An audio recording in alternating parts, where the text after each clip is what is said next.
Hello everyone, তো আমি চলে আসলাম আবার আরেকটি নতুন ভিডিও নিয়ে।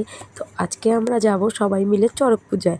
যাব বলতে কি, আমার বাড়ির পাশেই তো পুজো হচ্ছে, তো সেটাই তোমাদের সঙ্গে আমি শেয়ার করছি। তো দেখতেই পেলে যে কত ভিড়, আর এটা হচ্ছে চড়ক মাঠের।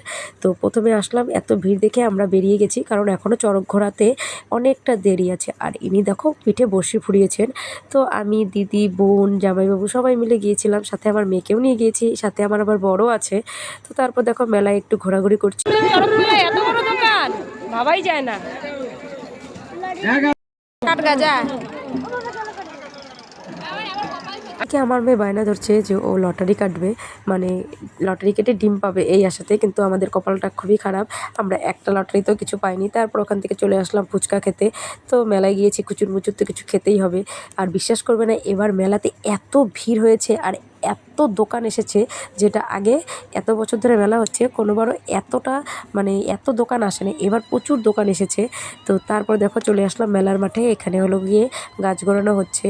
আর প্রত্যেক বছরই আমরা এই মেলাটাতে খুব এনজয় করে থাকি। মানে আমাদের এখানে 11 দিন ধরে অনুষ্ঠান হয়, তারপর চড়ক গাছ গড়ানো হয়, মানে 11 দিন ধরে পূজাটা হয়। ওই 11টা দিন আমরা সবাই খুব মজা করি।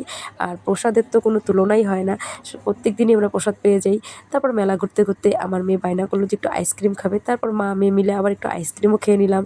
আর তারপর মেলা চারপাশটা একটু ভালো করে ঘুরে নিলাম। তারপর প্রথমে দেখো বড়শি ফোড়ানো, যারা বড়শি ফুরিয়েছিল তারা ঘুরলো। এবার শিব, পার্বতী, কালী এক এক করে সবাই ঘুরে নেবে।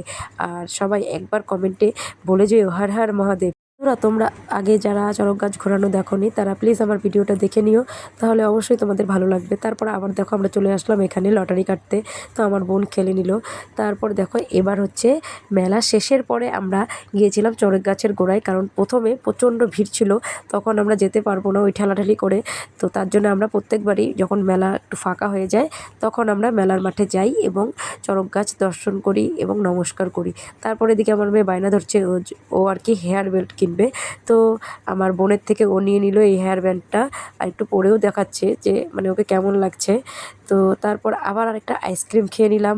আর দেখো আরেকটা জিনিস তোমাদেরকে দেখাচ্ছি, উনি আবার সারা গায়ে সেফটি পিন ফুটিয়েছে। আর বন্ধুরা, এই মেলায় আসলে অনেক অদ্ভুত অদ্ভুত জিনিস তোমরা দেখতে পাবে কিন্তু।